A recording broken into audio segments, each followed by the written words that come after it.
Hello, everyone, and welcome to another installment of the Great Stephen King Read-a-thon.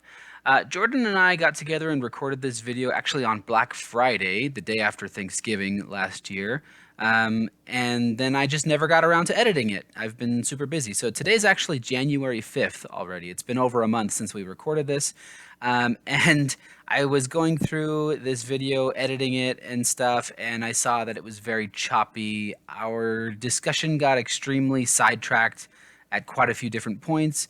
We ended up talking about movies for like 40 minutes. So I tried to cut all that stuff out, but then what was left over, it was a little disjointed. So I'm here as your tour guide to let you kind of to help out to clean this up a little bit.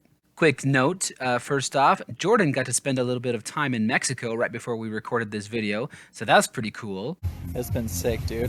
The food's so good. We have this beachfront. I brought my book, so I'm just reading that. And You know, I wasn't jealous at the time, but now I am because the cold finally has reached Texas and it's freezing around here. So right off the bat, when we started our Zoom call, we just started talking about movies. We started talking about our wives. We started talking about the holidays and our kids and all kinds of stuff.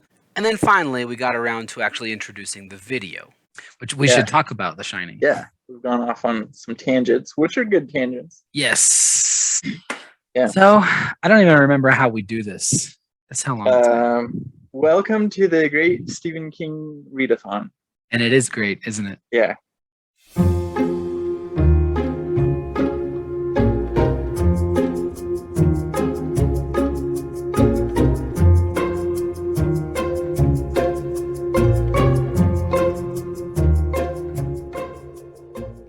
But we kind of forgot to introduce the actual chapter recaps, so that's what I'm doing right now. While Danny is trapped in room 217, Wendy is dozing. She was knitting and she falls asleep. Jack is downstairs in the basement, and he falls asleep as well. And in his dreams, he's sort of reliving some important moments from his childhood, and we learn a lot about how his father was super abusive to him and his siblings, and also to Jack's mother. There's one instance in particular that it talks about, and he really beats her up really badly. And it's pretty rough. And then Jack's dreaming about him hurting Danny, and how, you know, just that cycle of abuse is kind of repeating itself. And then the dream takes like a really weird turn, and he starts to hear his own father's voice on the radio telling him to kill Danny and kill Wendy. And then he sort of like wakes up and he smashes the radio, and he's like screaming and he's all tormented. And then Wendy wakes up and is yelling for him, and then the chapter ends. So it's kind of trippy. so Jack just wakes up from this crazy dream where, I mean, he says it's a dream, but he heard things on the radio. We're not sure if it exactly what it was. Wendy fell asleep. She was knitting. She was supposed to be watching Danny, but then she fell asleep. All of a sudden, she wakes up because Jack is screaming because he just woke up from his dream. So she runs down to see what's the matter. It really unsettled him. He's not a person that normally cries, but he's like on the verge of tears. And then they realize that they don't know where Danny is. So they're like, oh no, where is he? So they like are running around. Then they run up the stairs to go to the second floor, and he's just standing at the top of the stairs, just kind of looking off into the distance. He's sucking his thumb. He's got these bruises around his neck from room 217. No, the lady. And Wendy accuses Jack of doing it, of like abusing him, even though he wasn't anywhere near him. She just remembered that one time when he got his arm broken. So now she's accusing him of doing it, and Jack just gets really frustrated because he's like, I haven't been drinking for a long time. And Wendy still blames me for all of this, so maybe I should start drinking, just because she keeps saying that like I could do this sort of thing, and it doesn't matter anymore. So that's that. So Jack is really upset that Wendy is accusing him of hurting Danny and won't let him see Danny. And she has kind of reverted back to her old suspicions of Jack that, they know there's no alcohol in the place, but she's treating him as if he were drunk or whatever, because that's what happened last time. He was kind of drunk when he hurt Danny. I think he was drunk. And so Jack starts thinking, well, if she's still going to treat me like this with all this suspicion and accusations and stuff, why am I even trying to be better? So he goes down to the bar of the hotel, which he knows is empty. There's no alcohol on the premises, but he goes in and he has a sort of weird vision. He starts to kind of go crazy, a little bit similar to what happened in the with the hedges out on the playground earlier, where he imagines that there's like alcohol everywhere. He imagines there's people, and he talks to the bartender. He gets 20 martinis, and he's like knocking them back and stuff. But then the vision sort of dissolves, and he's like, what the heck am I doing? I should be helping my family or whatever. And then Wendy comes in with Danny. Danny finally kind of snaps out of his trance. He runs to Jack, hugs him, and he says, it was her, it was her. And then Jack looks at Wendy. He's like, what did you do to him? So Jack carries Danny into the kitchen. He's going to help him calm down. He just wakes up from his trance that he was in. He's freaking out. So Danny's taken him to the kitchen to get him some tea. Gets him in there. And then they just start talking. That Jack's asking him, like, what happened? Why you have bruises on your neck and stuff. And then Danny just kind of opens up about everything about his gift of The Shining. How, like, he knew that Al Shockley called Jack, and that how Jack had that conversation with Mr. Ullman, and he how he had that vision that this hotel would be good for Jack, but then there was like also some things that he wasn't sure that would be good for him. Anyways, he just kind of opens up about his whole gift, about him knowing things, and how he knew everything, basically. And then he tells him that he got the bruises on his neck because of the dead lady in room 217 that strangled him, and he went up there because he thought that if he closed his eyes and said that wasn't real, then it wouldn't hurt him, like Mr. Halloran had said, because he also had The Shining. He told him that if he closed his eyes and he looked away, then it would go away, and he didn't realize that it could actually hurt him. So Jack is just kind of taking this all in about the Shining gift that he has, just kind of puzzled about how he knows all these things, but not really sure that it's a dead person. Like, logically, you wouldn't think that. So he's like, all right, well, if there's somebody in this hotel, I have to go figure it out. So he starts up to room 217 to see what's going on. Jack goes into room 217 to investigate, to check out, what happened to Danny. He goes into the bathroom, he pulls back the shower curtain around the tub, and it's empty. There's nothing there. It's scrubbed clean. He can sort of smell the disinfectant cleaner stuff. And he's like, well, nothing here, right? But then he turns around and then he notices, there's just little things that are sort of off, and he feels a little bit weird. He notices the bath mat is there, which it should be with the other linens for the off season after they were washed.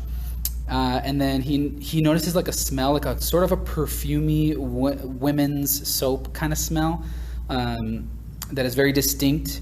That is not the type of soap or disinfectant that they usually use at the hotel. And then he's facing the bathroom door, and he hears a sound, like a scratching sort of metallic sound, and he turns around and the shower curtain is drawn again. It's around the tub, but he had already pulled it back. And he sees a sort of shadow, a silhouette in the tub of a person in the tub. And he gets freaked out and he leaves. He doesn't look to double check. And then as he's leaving, he thinks that he can hear the sound of someone getting out of the tub and following him, like footsteps. He's freaking out. It's very similar to Danny's experience. He rushes to the door. He gets it unlocked. It's locked, and he doesn't. I can't remember if he locked it or if it locked itself or something, but he gets the key and he's like trying to get it out and all this stuff, and it's this intense scene. He gets out into the hallway and he locks the door behind him, or I think that's what it was. He was struggling with the key to lock the door behind him, and then he's like on the wall on the opposite side of the hallway, and he closes his eyes because he's so scared, but he swears he can hear the doorknob sort of clicking, like someone trying to open the door, but it's locked. And then he's too scared to go and like open the door or try to like look and see if there's something in there. And he just leaves. He can't face it. He leaves. And I thought it was really interesting. As he's walking away, he notices the hose, the fire hose in the hallway. Danny had an experience with the hose where he was getting freaked out by it. And Jack has a similar sort of experience where he thinks like maybe it moved or something like that. So pretty intense. This was kind of a long chapter, so I have some notes here. Try to sum it up. So basically, Jack, he goes into the kitchen and he sees Danny and Wendy there. He's bouncing up this pass key that he has up off his left hand, making the chain on the white metal tongue jingle, and then he catches it again. He notices that Wendy has been crying just because he sees that like her eyes were red and had dark circles around them.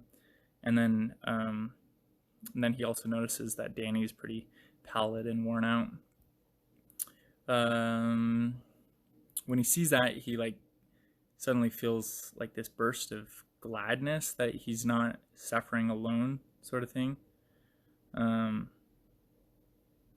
then he just tells him that he didn't see anything. And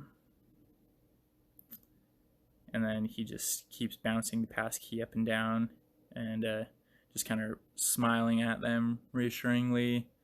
And he sees that they're kind of relieved. So, and then he starts to get urges to drink again. So basically that was the whole chapter summed up. Wendy is dead set on getting Danny out of the hotel and, just anywhere else, really. Just get him safe somewhere else.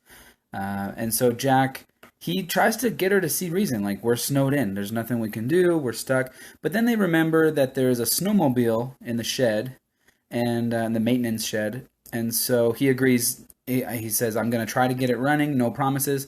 But if I get it running, I'll take him down to Sidewinder, the nearest town.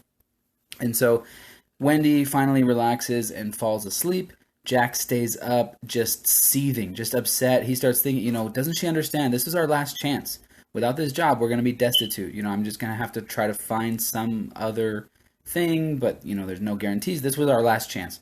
And so he's really upset. And then he actually starts to hear sort of a voice in his head, and he starts getting these urges to actually kill Wendy. And he actually kind of starts to fantasize about it. And then he eventually falls asleep. He has this crazy dream about that student back where he used to work, the student that he injured and got fired, and his dad, and just like all these, it's like a nightmare, these horrible things happening in his dream. And then he dreams that he's smashing that student's face with a mallet, like just beating him to death. And then he wakes up and he's standing over Danny sleeping. He was like almost about to attack Danny while he was sleepwalking. And that really kind of freaks him out. Danny has just been upset with the lady in room 217. Wendy's starting to get really concerned about Danny and everything that's going on. She thinks that they just need to be done with this job and go down to the town. So Jack keeps telling her that there's no way, but then she says, well, maybe there's a snowmobile. Anyways, so he goes to see if the snowmobile even works in the shed. But this whole time he's kind of toying with the idea that he doesn't really want to go, but he'll go try to see if it starts anyways. So he goes in there, he's looking around, he's just kind of upset, kind of angry about the whole situation. He doesn't really want to leave. He's looking, he finally finds all the parts that he needs to start the snowmobile, but he can't find a battery. And so he's almost relieved that that it's working out, that he gave it his best, he tried everything, but then it's just not working because he just couldn't find it. And then he sees it out of the corner of his eye, finds the battery, puts it in, and the snowmobile is able to start. But he's still just, he's toying with the idea of not going, but he says, like, if it was just for Wendy, then he would stay here, but because it's for Danny, and he's trying to make it work.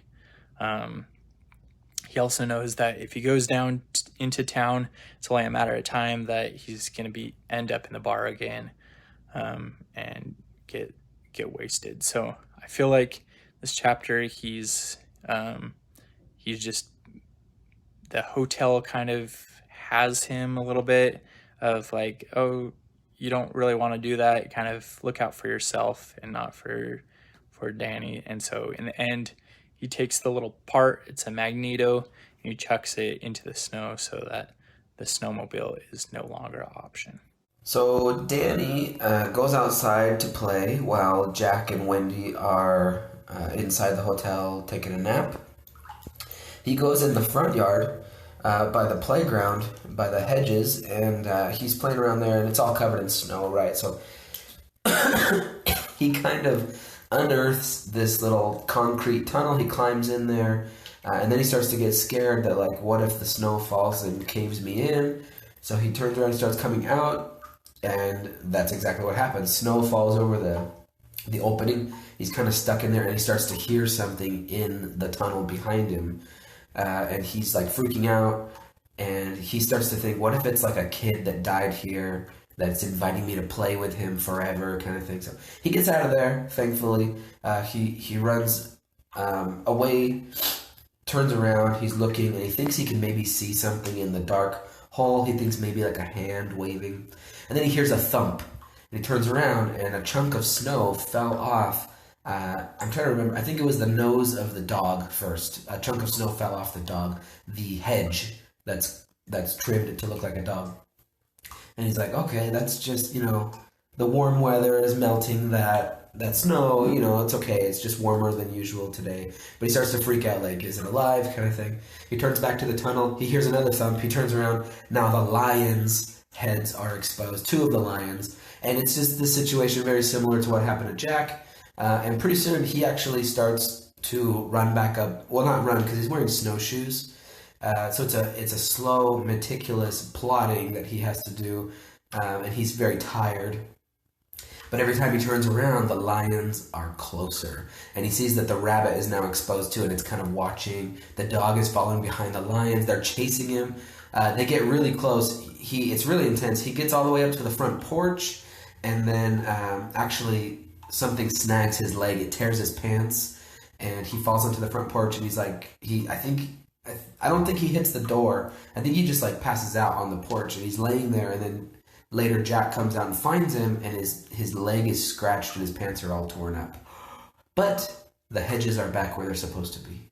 So this chapter, Danny has just come inside after playing on the playground and having that incident with the hedges coming after him, the lion coming grabbing him and scraping at his leg, and he's telling his parents, but his dad doesn't believe him because obviously his dad saw it, and if he believes him, then he admits to himself that it was actually real. So he's trying to tell him that this happened, and his dad keeps saying, well, maybe it was just like the snow that scraped you.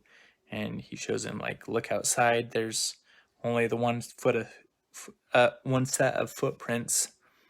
So that couldn't have happened, and Danny's trying to keep calm so that he doesn't come off as crazy, because throughout this whole book, he's heard like of one of his dad's friend was crazy. He lost his marbles, and so some people in white coats came and took him away. So he's always been thinking about that, and he doesn't want to come off as crazy, so he's trying to maintain his cool. And he keeps telling his dad, like, it did happen. And his dad just doesn't believe him. And finally he says, like, he's about to say, Dad, well, you saw it too. And then his dad hits him. And then they start, him and Jack and his mom start fighting over Danny, and then he just feels defeated and starts crying, and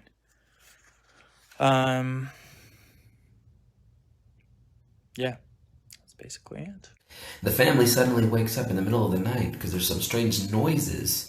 They realize it's the elevator. So Jack is like, I'll go check it out. It's probably just a short circuit. They can hear the elevator like going up and down. And Wendy's like, don't leave this room. Don't leave us here. And he's like, I gotta go do my job. And she's like, we're coming with you. So Danny and Wendy follow Jack down the hall to the elevator. They can hear it going down. They hear it open for a moment. And Wendy and Danny, we're seeing this more from their perspective, more from Wendy's, really. And she is having like a weird, she says it's like a memory of Glenn Miller playing music at a party with champagne and masks and stuff like that. But Glenn Miller died before she was born, so it's like, she feels like it's a memory, but she's like, how could I remember anything like that? And then Danny starts to like act like he hears something too. The elevator comes up, it goes past them all the way to the third floor. And Wendy's thinking like, oh, it's a bunch of people going to a party. And she doesn't know why she's thinking that. She's like hearing voices. And then the elevator comes back down. Jack grabs like a master key from a box next to the elevator. He puts it in the thing to stop the elevator. She says, no, no. And Jack is being weird, you know? He's so adamant to deny that anything supernatural is happening. He actually like pushes Wendy and she falls. He stops the elevator with the key. He forces the door open. And Wendy tells him, you know, I'm hearing music. And Danny says, I'm hearing music too. There's some sort of party going on. And Jack's like, you guys are hysterical. You're having hallucinations, whatever. He opens the door. He looks in for a long time. And he's like, just a short circuit. It's empty. And then Wendy comes up and she's like, is this a short circuit? And she climbs in the elevator. It stopped at about chest height. So she climbs in there and she grabs, there's a bunch of stuff, I guess, in the corner of the elevator.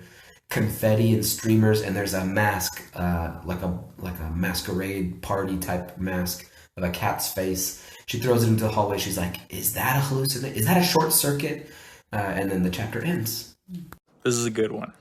So Dan goes into the ballroom. He's standing by the fireplace. He sees this big elaborate clock, like on two elephants. And he's looking at it. He's just thinking, maybe I shouldn't touch it. But then obviously he touches it. He winds up the key and then it starts to turn and everything. And then he starts to hear some voices, like some shouts around, saying like unmask and stuff like that. He looks around. There's nobody in the ballroom. But then he thinks about it and he realizes that the ballroom has tons of like ghosts in it. It's always has people in it. It's never alone. It's the same time period, like from when there was shootings in the 60s and when there was big parties in the 40s and stuff. And then he realizes, like the clock, he is the key to the Overlook. So kind of crazy. And then he looks into the actual clock again, and it turns into like a black hole. And he starts falling down it. And he gets this like vision of somebody swinging a mallet around, and then somebody in a white suit that he realizes is probably Halloran. Then he remembers that Halloran told him to call for him if he ever needed help. And then he kind of gets transported to this other place, which is his mom and dad's room. And he looks around, it's all trashed and everything. He looks on the mirror and there's written he looks on the door and there's written Red Rum. And then it reflects off of the mirror and it's murder. And he also realizes in his vision that it's December 2nd. So right now where he's at is December 1st. So this is all happening tomorrow. Dun, dun, dun. All right. And then we finally actually got around to talking about the book, and you can see that here. Woot, woot, etc. Yeah, if you're still here after all this time, it's currently 2027, and we are. No, it's Black Friday, 2021. Black Friday. So hopefully I'll have a chance to edit I've been super busy too. I tease Jordan because he took a long time to read this past section, so I've been giving him a hard time. But a lot of it's on me too because I've just been so busy. I haven't had a chance to get together with him. But hopefully, I'll have a chance to actually edit this video before Christmas. So it should come out in the month of December. Just hopefully. right for Christmas. So Merry Christmas. Yeah, it's it. Merry Christmas, everybody. This is our gift. Yeah. You're welcome. Voices. Yeah. Yeah. We are. I mean, you know what we're doing. You can look at the title of this video. If you don't know what we're doing, then I mean, why'd you click on the video, you guys? We're reading Like uses section 4 of where am I? Section 4 of The Shining. Here we are. Boom. Part 4 called Snowbound. Yeah. What that means? It means we only have one part left, part 5. I am excited to finish this. Yeah, because we've just got some good information about lots of stuff and things and specificness. It's very specific. Good information about lots of stuff and things. No, actually, so, yeah. Quite on the contrary, I feel like there's a lot of information here, but it still is leaving us on the edge of like kind of making you think, is everybody just like crazy here, or is it actually haunted? Yeah, we haven't gotten like closure. We haven't reached the resolution. Yeah. Yet, right. We've still got almost a couple. We've got a couple hundred pages to go. We still have like 200 pages. So yeah, we still have. There's still a lot of mystery going on. Like a lot of it. But the supernatural elements are becoming more prevalent, right? It's like more crazy stuff is happening. So we're being more exposed to it, I guess, in a way. I don't know. I started talking before I thought about what I was saying, but like we're not getting answers, but we're seeing more of what is happening in the hotel. Right. But still, I think Stephen King writes it in a way that makes you think, oh, maybe these guys are just crazy. Like with the things on like the physical marks on the neck on Tony's, or what's his name? Tony. It's Danny, isn't it? Danny, yeah. Man, this is how long it's been. We're like, forget. Oh, so it's Jack. Tony's his friend. Oh, that's right. See, and I forgot that. So it's Jack and Wendy are the parents. Danny's the kid, and his imaginary friend is Tony. Yeah. Those are like the main characters that we need to know. Yeah. So the marks on his neck from the lady that we read in the last section. Bathtub lady. Yeah. You're like, well, obviously there's a ghost in here. But then Jack goes into like the whole stigmata thing about like how people during the Passover or whatever, if they believed enough, they'd start getting marks in their hands like Jesus did, sort of thing. Yeah, I forgot about that. It's like maybe he just like willed them upon himself or like something like that. So yeah, I don't think I don't know. I don't want to get into it too much, but like I've heard things like that when I was in college. We in different like psychology courses and stuff like that. They've talked about like just the power of the human mind, that you can really, like, people who believe that they're sick, they can make themselves sick, you know? Yeah. And yeah, that's an interesting point. I hadn't even considered that. I'm like full on just accepting that there's ghosts and stuff. Yeah. Well, I mean, I think that there is because of how. Because you've seen the movie? Well, and how it's written. But like, there's this thing in the back of my mind of like, oh, maybe Jack's just crazy. And maybe Danny's just some weird special kid, or I don't know. Well, I mean, he definitely is. He has weird hallucinations. He has like mind reading powers and stuff like that. Right. So there's definitely something going on with him. Yeah. And Jack has a tiny bit of that as well. That's been mentioned a couple times where like he sort of senses things a little bit, but not that much. Right. Yeah. So like I'm like, they're having these hallucinations and stuff. Are they just crazy? Is it all in their own mind, or is this really happening? That'd be weird. Yeah, that'd be strange. That'd be a wild twist. Like, surprise, they're all just nuts. Like, there's nothing wrong with the hotel at all. Yeah, I mean, it could. I haven't seen the movie in a long time, so I don't remember how it ends exactly. So I'm still left in suspense. I just know, I've never seen the movie, but I just know there's something to do with like twins and an elevator full of blood or something like that. which I thought was going to happen in this part when The last chapter, right? Yeah. Yep. So I had that same thought. I don't know. We'll still see what happens. Anyways, what was the scariest part for you?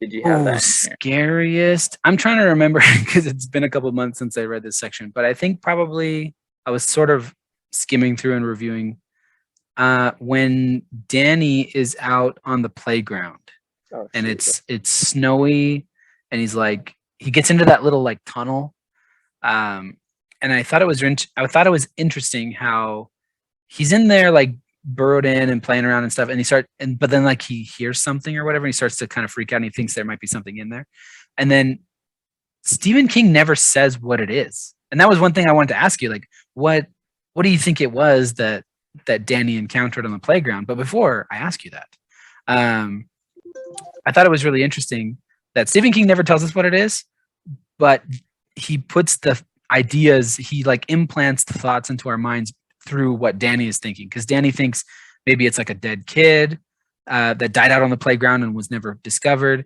Maybe it's like a giant spider. Maybe it's a rat. And then so you as the reader, you're like, oh my gosh, is there a giant spider under the leaves? Like, is there like the ghost of a kid? Like, oh, and then you start to think these things and it's like, there's been no confirmation at all that that's what's there or that there's even anything there. Like, right. It does feel like Danny is maybe just imagining that. I don't know. What do you think? What do you, any thoughts, ideas? What was it that Danny encountered under the leaves there? He barely escaped. We think he barely escaped. I partly think that maybe he was just psyching himself out a little bit. Just kind of maybe like working it up in his mind. Okay. Like he's already seen stuff in the hotel. Like, is this another thing that's going to come and get me? Or is it, I mean, he actually has a valid reason because he's seen dead people in there. Right. And so maybe it was just like, I think maybe you're bringing up a good point that it could have just been in his head. But then what happened immediately after with the hedges, like, I don't think that was in his head because the same thing happened to Jack. Yeah. Or at least a similar thing happened to Jack. But it was almost like maybe his scary experience with like the rustling leaves, maybe that like opened his mind even more to the hedges. And they were able to like, because they did a lot more to him than they did to Jack. They even like scratched his leg at the end. So that was probably my scariest moment. It was pretty creepy. It was pretty good. Yeah. I was gonna say that one first, but probably my second scariest is just like that end chapter. He looks into that clock and sees the future. Wait. Yeah. So wait, what? What? Sees the future? I don't remember that. Wait, did I read too far? Oh no. Wait, so the last chapter that I reviewed, so I just did my little recap of only every other chapter, and the last little recap video that I watched before this was the elevator one. Is that not where it ended? No, there's the ballroom after that. Oh. What happened in that chapter? I do remember something about the clock, that Danny looks in the clock. Yeah, he looks in the clock. And he has like a hallucination thing. Yeah, and then it turns into a black hole, and he starts getting chased by like Dick Halloran, and he sees his parents' bedroom, and it's just like looks like it's been ransacked. Like there's chairs overturned, and it's a mess. And it's December 1st when he's seeing all this, and then he looks in the mirror. He sees the red rum that we've been hearing about this whole time, and then he sees it in the reflection. Oh, that's right. And we finally figure out that red rum means murder. Yeah. And it says December 2nd on it, so that means it's going to happen tomorrow. Oh, I see. Okay. I had kind of forgotten about that. Creepy. Yeah, and okay. So yeah, that's the frightening. So that's like coming up right away. That's December 2nd. That's the next day. Well, we gotta jump in and start reading part 5 then. Right. And I'm seeing here, I remember at the very end, like right at the end, he uses his shining power. He's like concentrating all of his effort to call for Dick Halloran to come save him. So I'm wondering if Dick is actually gonna like show up and get the message and come there. Yeah, hopefully. I'm guessing he is. But I don't know if he can make it to him because they're all stuck in the snow has blocked all the roads. Snow. Yeah. Oh, and Jack threw away that Magneto that they needed to the snowmobile. Yeah. Yeah, I was trying to remember. I think he did, right? He threw it away, and then he's gonna like make some excuse that like he couldn't find it or something. And he also busted the radio. Yeah. It's a perfect storm. So they're on their own. Oof. You know, that's probably not a good situation to be in. Probably not. I mean, I don't but know. Maybe, you know. Part of me is like reading this and I'm like, man, that'd be awesome. Just be sequestered, like no obligations to like be in contact with anybody for months. And like I feel like in real life it would be, but in this you gotta take this is hell, dude. Yeah. You just gotta take care of this place and there's plenty of food and like me, I'd just be like, sweet, I'll take a suitcase full of books and good to go. Yeah. But then I remember I have 5 kids, so maybe not. But there's many rooms, multiple rooms. Yeah, just be like, hey, you guys run. Well, no, the kids. Well, now we're getting into the details. But in The Shining, he's not allowed to go into any of the guest rooms. Right? Oh, that's yeah. They're only supposed to stay in like their quarters, and then like the other like main areas, the public areas. But the actual guest rooms are off limits. Yeah. That was the big thing about room 217. He wasn't supposed to go in there. He had to steal the key to go in there. And he did, and ruined everything. Idiot. Anyway, sorry. Hey, we're getting sidetracked. We gotta stay focused. We gotta keep these videos a little tighter. I wanted to ask you, why do you think Jack is so, what's the word? Like he's so insistent on like refusing to admit that there's anything supernatural happening. Like he inspected the room and then he tells Wendy like there's nothing there, even though he saw something creepy. He had his experience with the hedges, but like he won't admit it even to himself that like he's seen creepy supernatural stuff. Why do you think he's like so against that? I think maybe he's just scared. Yeah. Like super, like over the top scared. I feel like if those things were happening to me, like I wouldn't want to be like, oh yeah, there's hedges are coming to life and there's just ghosts and stuff. I'd be like, no, let's try to figure this out logically. I probably had a hallucination.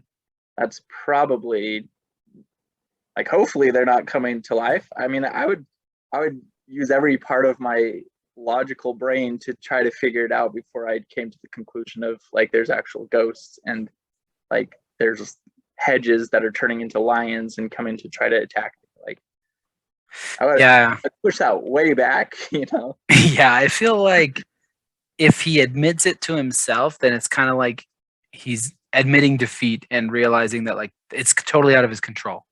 Yeah. Because if it's something actually concrete and like from the real world, then like he can probably do something to fight it, to fix it. But if it's ghosts, like he can't do it. Like he's powerless, you know? So I think you're right that he just doesn't want to admit it because then it would be like completely out of his control and it would kind of be giving himself up to that fear, that terror. Right. Like even if he's crazy, like, I mean, he doesn't want to drink, but he could go drink and then like kind of wipe all that away and it'd just be gone. So like he still has some sort of control. So I think you're right. Like just that part of control he would be giving up. Because I think he wants to. There's a part in there where he was saying like, if Wendy asks, I'm just going to tell her everything right now. Mm. But then he doesn't. Never asked. Yeah. She never asked. So. So it's her fault, obviously. Yeah. Come on, Wendy. I really am curious about the hedges because like the dead lady in the bathtub, that makes sense because it's like, or at least, you know, ghost logic or whatever. Like it makes sense in a way because it's like a dead person and then she's there haunting the place. But like, why are the hedges malevolent? That's something that I'm like, I don't know. Because it's all part of the hotel. So like the hotel itself is just just evil or something. Yeah, Maybe. it's I don't not know. just ghosts that inhabit the hotel, but the hotel itself is.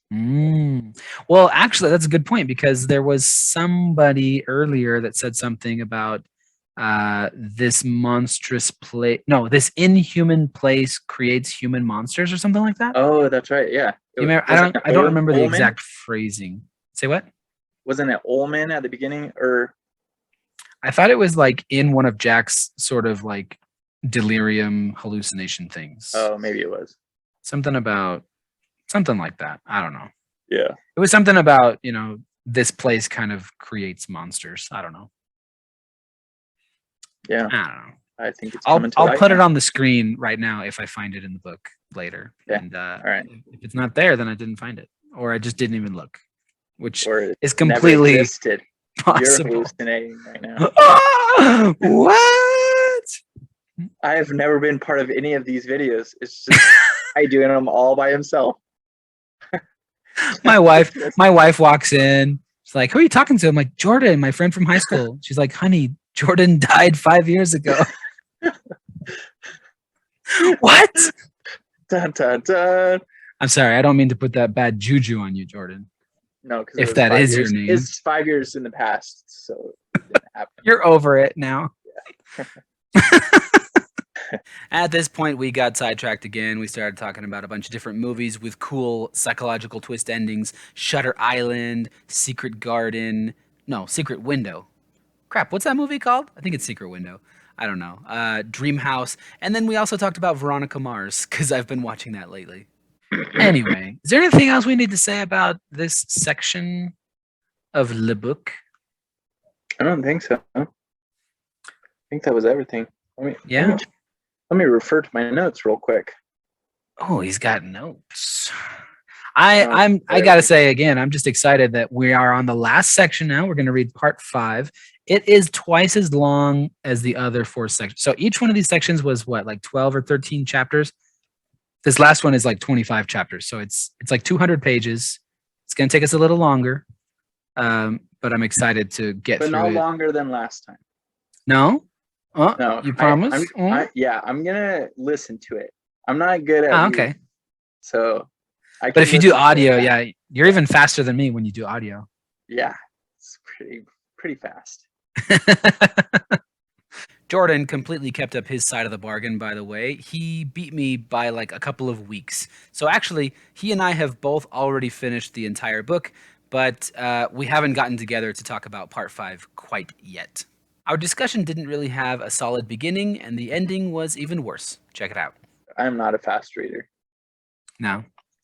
And that's partially why it takes me so long, is because, like, in order to read a chapter, I need to carve out like 2 hours to sit down. Yeah. And I get distracted a lot. So, like, I need it to be quiet. Like, I can't read in a noisy room.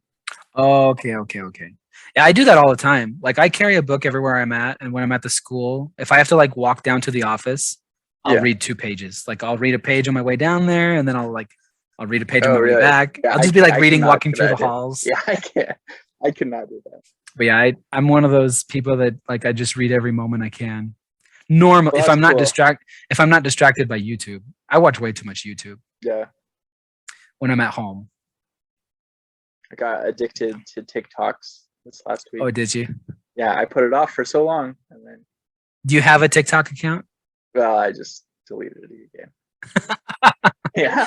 Do you post TikToks? Did you post? There's just funny videos on there. Yeah. I've noticed a whole lot of YouTube videos are just copied from TikTok. Yeah.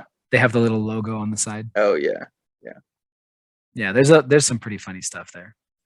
Humans are funny people. They are, dude. Good stuff. Creatures, funny. Humans are funny. That's how I'll say it. Yeah. Yeah.